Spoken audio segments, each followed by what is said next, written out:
Bonjour tout le monde, j'espère que vous allez bien. Bonne année à tous, bonne santé, meilleurs vœux. Que cette nouvelle année 2023 vous apporte joie, bonheur, santé, amitié et tout ce que vous voulez, tout ce que vous pouvez espérer et que vous rêvez. J'espère en tout cas que cette année 2023 sera pour vous une excellente année. En tout cas, c'est ce que je vous souhaite vraiment.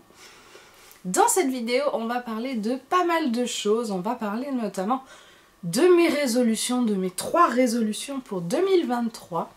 On va parler un petit peu santé également, car j'ai une petite chose à vous dire et à vous expliquer. Une chose que j'avais abordée dans mes vidéos Real Mass, mes vidéos calendrier de l'Avent. Et pour finir, on va parler de mes intentions pour 2023. Voilà, donc qu'est-ce que j'aimerais réaliser cette année 2023? Voilà, je les ai toutes écrites dans mon agenda, j'en ai 30 intentions, mais je vais vous en révéler quelques-unes parce qu'il y en a qui sont des fois un peu plus personnelles et que je n'ai pas vraiment envie de partager, mais je vais quand même en partager quelques-unes avec vous. Donc voilà, qu'est-ce qu'il y aura comme contenu dans cette vidéo. J'espère en tout cas que ça vous plaira, ainsi que ce petit format. Voilà, à côté du sapin. Donc c'est parti. Alors déjà mes 3 objectifs, je vais commencer plutôt par un bilan de 2022. Pour moi 2022, je pense que ça a été une très très bonne année. J'ai réalisé plein de choses. J'ai commencé l'année 2022 en m'ayant débarrassé de mon allergie aux acariens. Donc j'ai commencé janvier 2022 par un bilan allergologue après 3 ans de traitement de désensibilisation. Voilà, et après ce bilan, voilà, mon allergologue m'a dit, ben voilà, tu es guérie. Avec la très grosse allergie que j'avais, c'était vraiment quelque chose qui était vraiment pas gagné et qui était vraiment surprenant pour elle en tout cas. Mais voilà, j'ai commencé l'année en m'étant débarrassée de mon allergie aux acariens et par extension de mon asthme allergique. Parce que ces dernières années, oui, je faisais de l'asthme allergique à cause de cette très très grosse allergie. Donc l'année a très très bien commencé. Je me suis découvert une super passion pour les plantes grasses et je pense que sur la chaîne vous l'avez vu. J'en ai eu beaucoup. Certaines que j'ai achetées, d'autres que j'ai fait des boutures, d'autres que ma famille ou ma belle famille m'ont bouturé. Donc ça a vraiment été une année très riche. Je me suis découverte une passion et aussi un talent pour les plantes grasses, un peu moins pour les plantes vertes d'intérieur, mais ça c'est encore un sujet qu'il va falloir que je développe durant cette nouvelle année 2023, mais bon, on ne peut pas être parfaite sur tous les points, hein. Durant cette année 2022, je me suis débarrassée de pas mal de problèmes de santé. J'ai découvert pourquoi j'avais mal au dos. Maintenant je porte des semelles orthopédiques et je n'ai plus de problème de dos. Je ne me coince plus le dos, ni les épaules, ni rien du tout. J'ai fait pas mal de choses. Ouais. J'ai eu pas mal...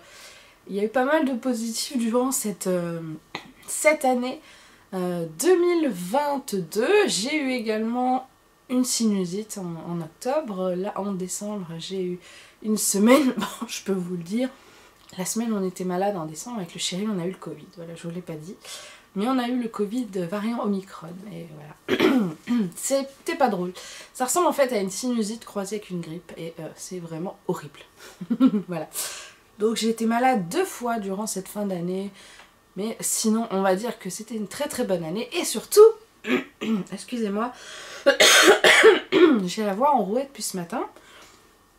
Et surtout, une chose très importante durant cette année, c'est que j'ai fêté mes 30 ans. Et oui, ça y est. Au mois de juillet, j'ai eu officiellement 30 ans. Et ça, vous l'avez vu dans un de mes vlogs. Sauf si vous ne regardez pas mes vlogs, mais c'est triste dans ce cas-là. Donc voilà. Beaucoup de choses bien qui se sont passées durant cette année. Donc pour mes 3 objectifs de 2023, mon premier serait, j'aimerais comme objectif de 2023, de faire 2 heures de sport par semaine. C'est vrai que le sport, ça n'a jamais été un point fort dans ma vie. J'ai toujours détesté le sport quand j'étais à l'école, mais disons que maintenant je sais que c'est important pour la santé. Pour la santé, hein, je parle pas uniquement que de poids, hein, faire du sport c'est important pour garder la santé. Et je sais aussi que le plus important est de faire des choses qu'on aime, des choses qui nous plaisent, parce que si on fait du sport sans plaisir, eh ben, on ne le fera pas longtemps. Parce qu'au bout de quelques temps, ça ne nous fera plus plaisir, et du coup, on n'aura plus envie de faire ce sport. Donc c'est vrai que je me suis mis au sport ces derniers mois. Je fais peut-être un peu moins de yoga, parce que c'est vrai que, étant donné que j'ai plus de problèmes de dos, c'est quelque chose qui ne m'apporte plus de plaisir. Mais je fais d'autres choses, je fais du vélo d'appartement, je fais de la danse, j'ai testé la Zumba. C'est vrai que l'été je fais énormément de piscine chez mes beaux-parents et ça me fait énormément de bien. La piscine est vraiment très très bien pour les articulations. Ça permet de bouger ses articulations dans un environnement contrôlé, donc dans l'eau, ce qui fait moins mal. Même si sur internet vous verrez que la piscine n'est pas meilleure comme sport que les autres, mais c'est pas vrai. S'il y a des kinés, s'il y a de la kiné en piscine, c'est pas pour rien. Voilà, moi je dis juste ça. Donc mon objectif serait vraiment d'essayer chaque semaine de faire au moins 2 heures de sport. Donc entre le sport à la maison, type vélo d'appartement, peut-être un peu de gym, de la danse avec Just Dance, etc. Et aussi la marche, donc des fois le week-end, les vides-greniers, etc. Voilà, j'aimerais vraiment que ça reste autour des 2 heures au moins de sport par semaine. Ce serait mon objectif. Après, chaque semaine n'est pas parfaite, hein. Par exemple, quand je suis malade, je fais pas de sport, c'est normal. Mais voilà, ce serait vraiment mon premier objectif pour cette nouvelle année, c'est de me mettre au sport un peu plus, qui va me permettre déjà de me muscler certaines parties qui ont besoin d'être musclées pour accompagner les articulations. Et d'autres pour, par exemple, le vélo d'appartement. Ça, c'est une chose positive qui m'est arrivée en 2022, c'est que j'ai acheté un vélo d'appartement sur les conseils de ma généraliste pour soulager ma douleur au genou. Donc pour ceux qui n'ont pas suivi, en mars 2021, je suis tombée, voilà. Je sentais plus mes pieds. Je suis tombée, je me suis accrochée les pieds sur un parking et je me suis cassé la figure sur le bitume. Et depuis, pendant presque un an, j'ai eu très mal au genou, alors que d'après les examens, je n'avais rien du tout. Voilà. Donc, voyant que les examens n'avaient rien, moi je faisais du stepper. Et c'est vrai que le stepper, bon, pour ceux qui ne connaissent pas, stepper c'est le truc qui fait comme ça. C'est rien, c'est mon téléphone.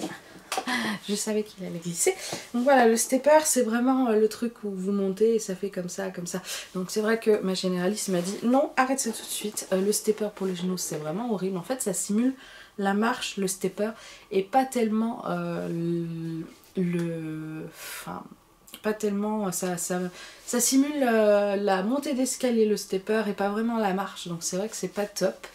Elle m'a dit ce qui est le mieux pour les genoux, c'est le vélo d'appartement. Elle m'a dit soit t'en fais en kiné, soit tu en achètes un. Donc voilà, pour Noël l'année dernière, je me suis offert un vélo d'appartement. Du coup, toute cette année 2022, j'ai fait régulièrement du vélo d'appartement. Alors pas toutes les semaines, s'il y avait certaines semaines, j'avais d'autres choses à faire, d'autres, j'étais pas bien. Donc oui, j'en ai pas fait toutes les semaines, mais j'en ai fait quand même régulièrement et ça m'a fait énormément de bien. Et du coup, c'est quelque chose que je vais garder avec moi pour cette nouvelle année, que je vais emporter en 2023 et qui va continuer à me servir parce que je n'ai plus mal au genou, et même des fois, il y a des fois où j'ai un peu mal à la hanche. S'il faut savoir qu'il y a de l'arthrose dans ma famille et certaines formes d'arthrose sont héréditaires. Oui, comme par exemple l'arthrose des mains, l'arthrose ici, voilà, l'arthrose du genou et de la hanche. Et c'est vrai que par moments j'ai un peu mal à la hanche et le fait de faire du vélo, ça me fait du bien. Voilà, donc ça c'est une chose au niveau du sport qui va rester dans cette nouvelle année. J'aimerais faire un peu plus souvent de la marche. C'est vrai qu'à certains moments, il n'y a pas de vide-grenier, ou on n'a pas trop d'argent liquide avec le chéri, donc on n'a pas envie de sortir, on n'a pas de monnaie, ou il fait froid, on a envie de se reposer, comme là après les fêtes, on n'a pas spécialement envie de sortir le dimanche faire les vide-greniers. On a beaucoup fait de choses, on est sorti tous les week-ends, on a plutôt envie de dormir. Mais voilà, j'aimerais quand même trouver la motivation d'aller marcher, de se promener, même si ça veut dire faire un grand magasin et marcher 30 minutes dans un grand magasin pour regarder, se promener, etc. Voilà. Donc premier point, vraiment essayer de faire au maximum 2 heures de sport minimum par semaine. Ça va être dur au début, mais il faut s'y mettre. Mon deuxième objectif pour cette année 2023, j'aimerais aller plus souvent sur le marché. Si vous me suivez sur Instagram, vous savez que de temps en temps, je vais au marché à côté de chez moi avec ma petite sœur. Et c'est vrai que c'est super, hein.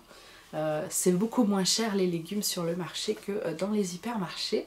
Mais disons que c'est loin de chez moi, toute seule, je me vois pas traverser tout le centre-ville, toute seule. Ça fait au moins une 25 minutes de marche, allez, 25 minutes de marche, retour. C'est vrai que ça fait entre 45 et 50 minutes environ, suivant l'allure où on marche. Ça fait entre 45 et 50 minutes de marche environ, ce qui est énorme. Je vais pas vous le cacher pour moi. Donc comme je vous ai dit, j'ai des semelles orthopédiques simplement parce que j'ai une scoliose, j'ai une cambrure du dos un peu trop excessive et j'ai les pieds beaucoup trop creux. Donc j'ai des semelles et depuis que j'ai les semelles, ça va beaucoup mieux. Mais ma podologue m'a dit, à cause de tous les problèmes que j'ai, elle m'a dit la marche c'est pas plus de 30 minutes, sinon après ça te fera beaucoup trop mal au dos. Donc c'est vrai que là le marcher 45 à 50 minutes c'est beaucoup trop pour moi, mais ça fait quand même du bien, même si après pendant 2 jours j'ai mal au dos. J'ai un peu mal aux jambes, bon c'est pas très grave, mais bon, voilà, ça fait marcher, ça fait acheter, sortir, voir des gens, acheter des légumes pas chers, et c'est vrai qu'il faudrait que j'essaye de le faire un petit peu plus souvent, voilà. Troisième objectif pour 2023, donc oui je les ai notés sur mon téléphone, j'aimerais essayer de retrouver un poids de forme, donc j'ai recommencé à perdre du poids, vous l'avez d'ailleurs remarqué, pour l'instant j'ai perdu en 1 mois et demi on va dire, j'ai perdu 3 kilos. Au moment où je tourne cette vidéo, hein, au moment où vous la voyez, s'il y a peut-être un peu plus, je sais pas. Mais voilà, j'ai perdu 3 kilos en un peu plus d'1 mois. C'est très très bien. Tout ça grâce au conseil d'une diététicienne, d'une nutritionniste suisse, donc, que j'ai découvert sur YouTube, qui donne pas mal de petits conseils sur sa chaîne YouTube. Et ces petits conseils m'ont beaucoup aidé. Donc elle est nutritionniste en Suisse, mais elle dit dans une de ses vidéos que c'est l'équivalent chez nous en France des diététiciennes. Donc c'est pour ça que j'ai dit une diététicienne. Donc voilà, j'aimerais continuer sur cette lancée avec toutes les belles choses que j'ai apprises. J'aimerais retrouver un poids de forme. Donc un poids de forme, ça veut dire que mon corps retrouve naturellement le poids qui lui convient. Voilà, ça veut pas dire me donner un objectif de poids, ça veut dire laisser mon corps retrouver le poids qui est bien pour lui. Voilà, pour l'instant, j'ai commencé à perdre du poids, mais on va voir, faut continuer sur la lancée. Donc voilà, ça c'est mes 3 objectifs principaux pour 2023. Faire au moins 2 heures de sport par semaine, aller plus souvent sur le marché et retrouver un poids de forme. Voilà. Donc ça, c'est pour mes objectifs 2023, donc je pose mon téléphone, ça c'est fini maintenant. Deuxième chose, on a fait le bilan 2022, on a parlé de mes 3 objectifs 2023, maintenant il y a une chose dont je voulais vous parler, que j'avais commencé à vous parler sur Instagram. Donc si vous ne me suivez pas sur Instagram, j'ai fait du coup pour ce calendrier de l'Avent, j'ai fait les vidéos de Noël sur Instagram, donc les Reel Mass, les Reel R-E-E-L, c'est les vidéos sur Instagram, c'est comme ça que ça s'appelle. Donc les Reel Mass, c'est la contraction de Reel et de Christmas qui est Noël en anglais. Voilà. Donc c'est les petites vidéos de Noël que j'ai fait sur Instagram tous les jours du 1er au 24 décembre. En tout cas, vous avez été très nombreux à les regarder. J'ai beaucoup apprécié tous les commentaires que j'ai eus. Ça m'a vraiment fait très plaisir de partager tout ça avec vous. Et durant la vidéo du 6 décembre, donc ceux qui habitent dans la moitié nord de la France, vous savez de quoi je parle, hein. Le 6 décembre, je vous ai parlé de la Saint-Nicolas. Voilà, donc c'est quelque chose qui se fête dans le nord de la France. Donc la Saint-Nicolas, pour ceux qui ne connaissent pas, c'est une fête où en France on offre des chocolats aux enfants sages le 6 décembre pour leur dire ben voilà, tu as été sage cette année, le Père Noël t'apportera un cadeau. Voilà. Donc dans ma belle famille qui sont originaires du coup un peu plus du nord de la France que moi, donc qui sont originaires d'une région où on fête la Saint-Nicolas. Chaque année, ma belle-mère nous offre des chocolats le 6 décembre, parce que chez elle, c'est la tradition. Elle en offre à tous les jeunes elle appelle ça les enfants, mais on n'est plus vraiment des enfants à 30 ans. Hein. Donc elle offre ça à tous les jeunes de la famille, donc à la cousine, à mon chéri et à moi, à son fils, enfin voilà, à son autre fils, donc mon beau-frère, etc. Donc à tous les jeunes, tous ceux qui sont plus jeunes qu'elle. Donc elle offre encore à tout le monde des chocolats, comme si on était encore des ados. Donc ça fait très plaisir. Mais il y a une chose que je vous ai dit sur Instagram, c'est que maintenant je ne peux plus manger de chocolat. Je suis allergique au chocolat. Je vous ai dit que ce serait beaucoup trop long à expliquer dans cette vidéo, que je vous expliquerai plus tard sur YouTube. Donc voilà, c'est fait. Je vais vous expliquer le pourquoi du comment de cette allergie au chocolat. Donc si vous regardez mes vidéos et que vous êtes médecin ou infirmière ou que vous y connaissez un petit peu en médecine, vous allez me dire « Mais Elodie, tu racontes n'importe quoi.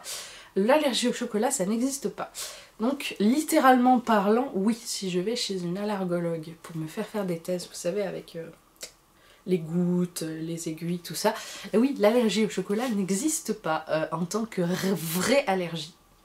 En général, quand on est allergique, vraie allergie au chocolat, c'est en général la protéine de lait ou le lactose auquel on est allergique. Mais moi, je souffre de ce qu'on appelle une fausse allergie au chocolat. Alors, je vais vous expliquer. Je ne suis pas réellement allergique au chocolat, mais mon corps réagit pareil. Le chocolat est riche en une substance qu'on appelle l'histamine. Cette substance est aussi produite par le corps quand vous êtes allergique à quelque chose. C'est pour ça que les médicaments anti-allergiques s'appellent des antihistaminiques, parce que c'est des médicaments qui détruisent l'histamine. L'histamine produite par votre corps parce que vous avez une allergie. Voilà, donc le chocolat, comme beaucoup d'autres aliments, contient de l'histamine, mais le chocolat, lui, agit différemment des autres aliments. C'est que quand vous l'ingérez, il libère une fois dans votre corps une très très grosse quantité d'histamine et d'un dérivé d'histamine, très précisément.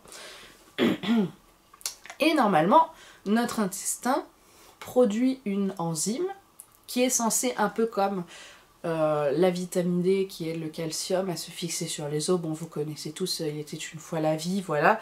Et bien normalement, on est censé sécréter une enzyme qui guide l'histamine là où elle doit aller pour être éliminée et traitée naturellement. Seulement, chez certaines personnes, c'est assez rare, mais bon, vu que j'ai des problèmes intestinaux, mon intestin ne doit plus produire cette enzyme. Chez certaines personnes comme moi, l'histamine ou le dérivé d'histamine ne sont pas guidés vers la sortie correctement parce que je ne produis plus ou quasiment plus cette enzyme. Donc l'histamine reste dans le corps, stagne dans le corps, elle suit le chemin des autres vitamines, des minéraux et passe dans le sang, etc. S'accumule dans le corps et quand le corps a un trop plein de cette histamine, et ben ça me fait la même réaction qu'une réaction allergique vu que l'histamine c'est aussi ce qu'on sécrète quand on a une allergie. Voilà. Donc, je me retrouve à manger du chocolat. Arrivé le soir, j'ai le visage en feu. Voilà, littéralement en feu. Comme si je m'étais frotté la peau du visage sur un papier de verre. Ou un papier pour poncer, vous savez. J'ai réellement le visage en feu. Voilà.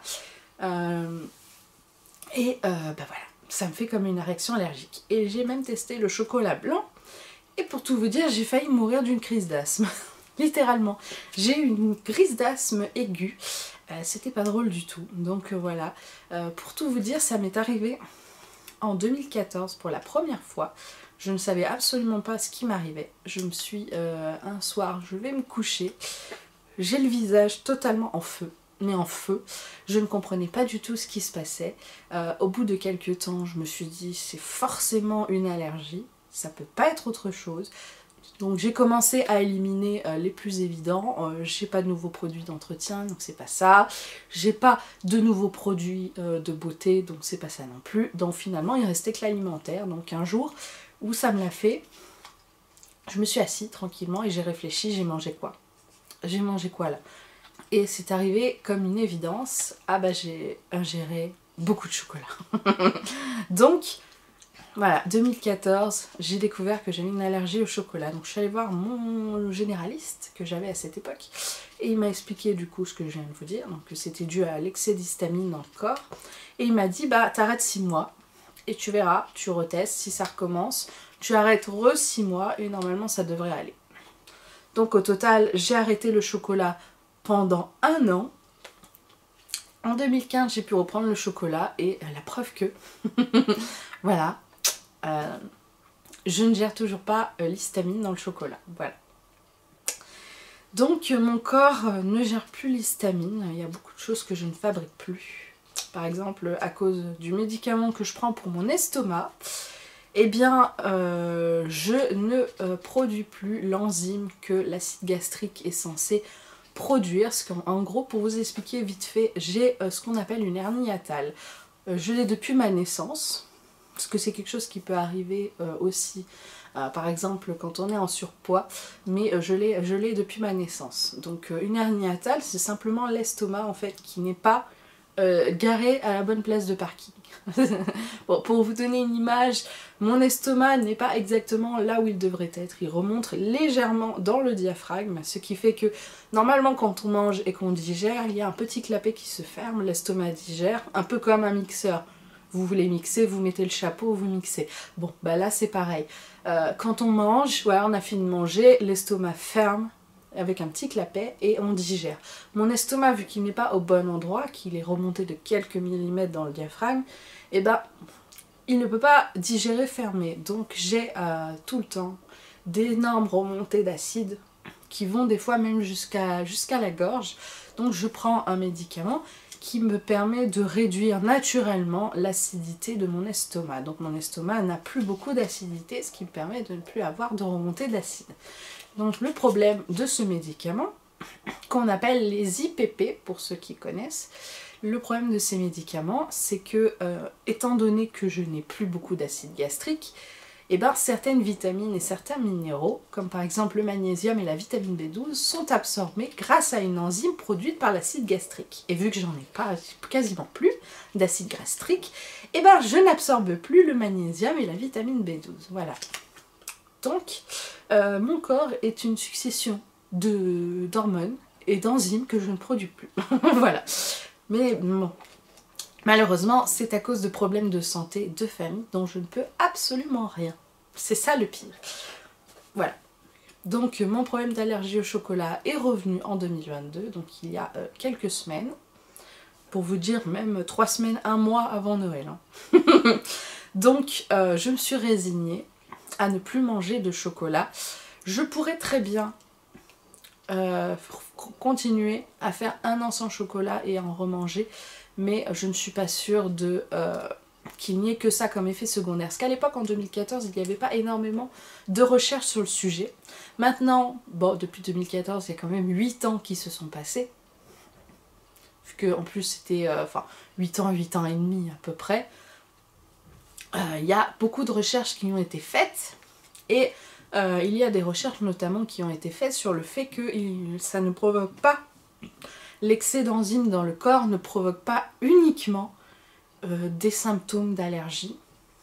Ça c'est quand il y a un trop plein, vous savez, la goutte qui fait déborder le vase. Certains scientifiques pensent que ça pourrait être responsable également de maux de tête récurrents, de problèmes de peau, de problèmes d'acné, de plein de problèmes dont je souffre, de troubles digestifs. Ça pourrait être apparemment cause aussi de surpoids, etc. Donc je me suis dit que, étant donné que je souffre de tout ce qu'ils ont dit, je me suis dit que ça pouvait être intéressant d'arrêter totalement le chocolat. Bon, je suis allergique, voilà. Je l'arrête totalement. Et quand je n'aurai plus d'histamine dans le corps, de voir au fur et à mesure des mois, d'1 an, 1 an et demi, est-ce que tout ça a disparu? Est-ce que j'ai moins de problèmes de peau? Est-ce que... voilà, là, au moment où j'ai arrêté le chocolat, comme par hasard, je suis tombée sur la chaîne YouTube je vous l'ai dit, de la nutritionniste suisse. Et j'ai recommencé, grâce à ses conseils, à perdre du poids. Donc, voilà. Est-ce que ça aurait pas un lien? Je me suis dit qu'il fallait essayer, donc voilà, je ne peux plus manger de chocolat. Ça ne veut pas dire pour autant que je n'en fais pas pour les autres, hein. Vous avez vu d'ailleurs sur Instagram, pour ceux qui ont Instagram, le gâteau de Noël qu'on a fait. Voilà, c'était un gâteau au chocolat. Et moi, ben, du coup, je me suis emporté un reste de bûche au marron que j'avais fait la veille pour le réveillon de Noël. Et puis voilà, il faut savoir s'adapter dans la vie aussi. Voilà, donc ça c'était pour le petit point santé de cette vidéo. Donc maintenant on va parler bien entendu de mes intentions pour 2023.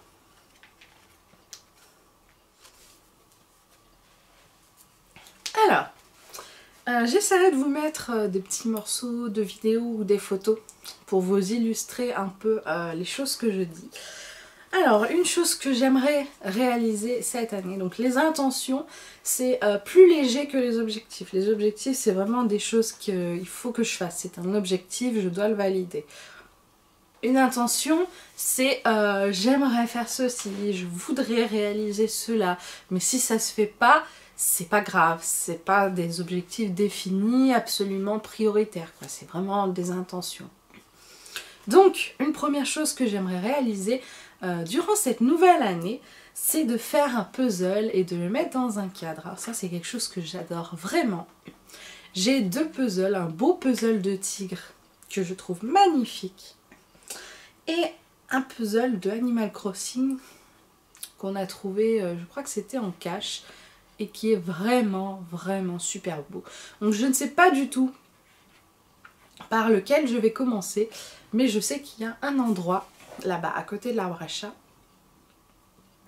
dans ma salle à manger, où il y a un crochet pour les cadres, et j'aimerais beaucoup mettre un puzzle en cadre là. Donc je ne sais pas du tout par lequel je vais commencer, je pense vraiment que ce sera par le Animal Crossing. Mais voilà, un de mes objectifs pour cette nouvelle année est d'acheter un cadre à la bonne taille et de faire un puzzle dedans. Et ensuite, juste refermer et le laisser dans le cadre, c'est vraiment super beau. Une autre intention que j'aimerais faire cette nouvelle année 2023, c'est de continuer à végétaliser mon appartement et ma véranda. Après, mon appartement à l'intérieur, c'est un peu compliqué parce que les fenêtres et les meubles qu'on a ne sont pas très pratiques pour poser des plantes. Mais dans cette année 2023, il y a également quelques petites plantes d'intérieur que j'aimerais rajouter à côté de mon anthurium là-bas et continuer à avoir des belles petites plantes grasses que j'aime bien dehors. Éviter celles qui sont trop grosses quand même, ou qui grandissent trop, qui deviennent énormes, enfin bref, voilà. Retrouver un poids de forme, ça c'était aussi dans mes objectifs, mais c'est une intention également. Partir en vacances, ben ça c'est quelque chose que je n'ai pas fait, partir en vacances, depuis, pour vous dire, depuis 12-13 ans, voilà. Ça fait 12 ans et demi que je ne suis plus partie en vacances. Donc certes on est parti à Paris avec le chéri, mais c'était pas réellement des vacances, c'était surtout pour lui, pour le manga dans lequel il a été cité, donc pour voilà, il était invité, on a fait un peu de tourisme, mais j'appelle pas ça des vacances, c'était des semi-vacances, voilà. Et un semi-voyage pour des raisons un peu pro, quoi. Mais j'aimerais vraiment repartir en vacances cet été, de vraies vacances, où on se dort la pilule, les doigts de pied en éventail, et on fait la grasse mat. Voilà, pour moi c'est ça les vacances. Hein? Et pour toi c'est quoi les vacances? Hein? C'est dormir sur ton hamac au soleil? Mais oui, c'est ce que tu es en train de faire en fait. T'as des vacances tous les jours, toi. Voilà, donc moi j'aimerais vraiment repartir en vacances et me donner le temps et les moyens aussi de partir en vacances. Cette année 2023, j'ai pour objectif d'essayer de faire pousser sur ma véranda, attention, un plant de basilic. Et oui, j'aimerais cette année vraiment réussir le basilic. C'est vraiment une herbe aromatique que j'aime bien, que j'utilise beaucoup au printemps et à l'été, que je sèche bien sûr. Mais c'est vrai que mes beaux-parents ont un peu de mal à cultiver le basilic. Je pense qu'ils ont tendance à trop l'arroser. Et c'est vraiment, les herbes aromatiques, c'est vraiment quelque chose cet automne que je me suis dit, il faut que j'essaye. J'ai envie d'essayer sur ma véranda les herbes aromatiques. Et pour l'instant, je vais essayer avec quelque chose de facile et d'annuel, du type le basilic. J'ai vraiment envie de me lancer comme défi. Allez, tu as une véranda plein nord, pratiquement. Tu vas réussir, Elodie, à faire pousser un basilic sur ta véranda. Voilà, ça c'est un projet totalement fou, parce que je pense vraiment, bon je l'achèterai peut-être vers le mois de mai je pense. Je vais acheter un pot en terre cuite pour le mettre dedans, parce qu'en général c'est beaucoup mieux pour l'humidité de la terre. Je peux savoir ce que tu fais sur le siège de l'ordinateur, toi? Oui, qu'est-ce que tu fais là? Il essaye d'attirer l'attention sur lui. Voilà. Donc voilà, j'aimerais cet été, à la fin du printemps, début de l'été, j'aimerais faire pousser un basilic sur ma véranda et je pense que ça va être totalement fou. J'espère y arriver comme les jonquilles qui sont dans la terre là-bas. J'espère vraiment qu'au printemps elles vont pousser. Et si c'est le cas, bien sûr je vous partagerai ça sur YouTube et sur Instagram. Pour les personnes qui n'ont pas Instagram, je vous partagerai ça avec les shorts. Donc vous savez, les petites vidéos story sur YouTube, je vous partagerai ça bien entendu. Voilà. Alors, qu'est-ce que j'ai d'autre comme intention que je peux vous partager? J'aimerais faire énormément de tri dans mes affaires et de vendre tout ça en vide-grenier et sur internet. Parce que c'est vrai que, autant vous dire, vous le voyez d'ailleurs, que chaque étagère est pleine à craquer. Et même parfois de babioles, les placards, je suis sûre qu'il y a des choses dedans que je n'ai jamais utilisées et que je n'utiliserai jamais. Alors en ce qui concerne la cuisine, donc tout ce qui est vaisselle, etc., les plats, je fais énormément de tri régulièrement au printemps. Parce qu'il y a énormément de choses qu'on accumule, parce qu'on nous donne, etc. Ou on achète en se disant tiens, bah ça c'est pas mal, je l'utiliserai. Et puis 3 ans après, on les a pas utilisés. Donc j'aimerais faire ça, mais à hauteur de toutes mes affaires. Vraiment un très gros tri de mes affaires. Et peut-être qu'avec cet argent, je sais pas, je pourrais m'offrir cet été, peut-être pourquoi pas, ou à la fin du printemps, une petite coupe chez le coiffeur. Il faut se donner un objectif, hein, c'est vrai. Donc voilà, j'aimerais au printemps faire un énorme tri de mes affaires, faire un gros tri de l'appartement, mais surtout de mes propres affaires à moi. Hein. Je vais pas commencer à me débarrasser des affaires du chéri, hein, je suis pas là pour ça. Ça, ce sera au printemps. J'aimerais également faire une chose que je ne fais pas assez en 2023. J'aimerais également me recréer une routine méditation. Alors c'est vrai que dans ma famille, le stress est quelque chose qui est très présent. On a tendance à stresser pour tout et très facilement. Et le stress est vraiment quelque chose, honnêtement, de dévastateur et de très mauvais pour le corps. Et c'est vrai que passé un moment, je faisais un peu de méditation et c'est quelque chose que j'aime beaucoup, que je trouve vraiment relaxant, apaisant. Et je trouve qu'il y a beaucoup d'effets positifs à la méditation. Et c'est vrai que là, en cette fin d'année, je voulais méditer un peu, mais c'est vrai que je prends pas le temps, je note pas. Je le note pas dans mon agenda sur les choses à faire de la journée. Je me donne pas le temps ni les moyens de faire de la méditation. Et j'aimerais en 2023 essayer de créer une petite routine de méditation, parce que c'est vrai que c'est vraiment quelque chose de super.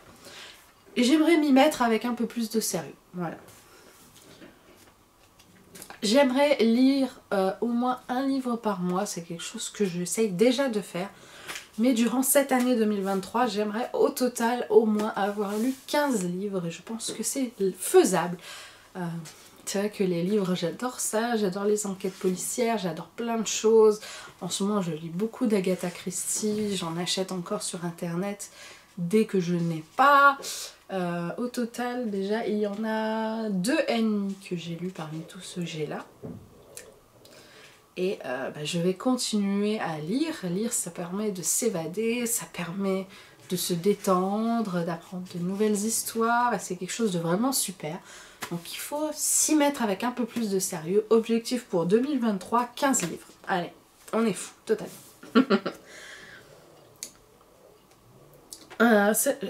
Une autre chose que j'aimerais réaliser durant cette année, c'est essayer de coudre toute seule. C'est vrai que j'ai fait pas mal de petites choses avec l'aide de ma belle-mère, donc qui fait un peu de couture. J'ai fait moi par exemple les découpages avec le patron, piqué avec les aiguilles, tout ça. Et après elle faisait la couture finale. J'aimerais vraiment cette année essayer de réaliser moi-même une couture, quelque chose. De coudre quelque chose moi-même de A à Z, quelque chose de facile pour commencer. Mais c'est vrai que la couture c'est vraiment quelque chose que j'aimerais essayer. Voilà. Donc à voir. Durant toute une année, je pense qu'il y a largement le temps de prévoir ça. Et une dernière chose que je voulais partager avec vous dans cette vidéo, c'est que j'aimerais avoir toutes les extensions des Sims 4. C'est vrai que c'est un jeu que j'aime beaucoup, même si j'y joue plus tellement en ce moment. C'est un jeu que j'adore et j'ai toujours eu comme objectif en général d'avoir toutes les extensions. Mais c'est vrai qu'en général, j'y arrive jamais. Alors c'est vrai que, bon, là, 2023, Je vais me remettre un peu plus à jouer à la Switch et au PC. Mais c'est vrai que niveau PC, j'aimerais beaucoup avoir toutes les extensions Sims 4 et y jouer un peu plus souvent. Un petit, voilà, un petit objectif jeu et jeux vidéo également. Alors il y a une toute dernière chose que je vais partager avec vous. J'avais pas prévu de vous le partager, mais ça va. Je peux quand même partager ces dernières choses avec vous. Ce que j'aimerais en 2023, c'est de faire un peu plus de cadeaux écologiques. Donc un peu plus de cadeaux immatériels, donc ça veut dire virtuels, ou de cadeaux zéro déchet, donc de cadeaux qui n'engendrent pas trop de déchets plastiques, de déchets carton, etc. De faire vraiment, essayer de faire des cadeaux le plus possible respectueux de l'environnement, le moins de déchets possible. C'est vrai que prenez par exemple Noël, le nombre de déchets que les cadeaux font, surtout pour les petits, c'est énorme. Alors cette année, j'aimerais essayer le plus possible de faire des cadeaux qui n'engendrent pas tellement de déchets. Voilà, des cadeaux immatériels ou zéro déchet. Donc immatériel, ça peut être quelque chose en ligne, par exemple une carte cadeau d'un magasin qu'on prend en ligne, qu'on envoie par mail à la personne. Ça peut être n'importe quoi, un abonnement de quelque chose qu'on offre à quelqu'un, qu'on a pris sur internet, ça peut être plein de choses. Voilà, ça peut être vraiment plein de choses. Mais voilà, j'aimerais en 2023 essayer un peu plus de faire attention aux déchets, mais autour des cadeaux. D'anniversaires, etc., de fêtes, fête des mères, fête des pères, les anniversaires, etc. Voilà. C'est un de mes objectifs. Donc ce sera tout pour cette vidéo. J'espère en tout cas que 2023 va vous sourire. J'espère que vous aussi vous avez plein d'objectifs et de choses que vous avez envie de faire. Si c'est le cas, n'hésitez pas à me les partager dans les commentaires. Ça me ferait en tout cas très plaisir de savoir ce que vous avez prévu pour cette nouvelle année. Quelles sont vos bonnes résolutions, mais aussi qu'est-ce que vous avez envie de réaliser vous aussi durant cette année. N'hésitez pas comme moi à en choisir un certain nombre et à les noter. Le fait de les voir tout le temps vous aidera à les programmer, vous dira ah oui c'est vrai je voulais faire ça cette année, bah tiens je vais commencer, je vais programmer la première étape, voilà. Et ça aide à se lancer dans ce qu'on a envie de faire, de noter les choses. Je vous dis à très bientôt pour une autre vidéo, bisous à tous.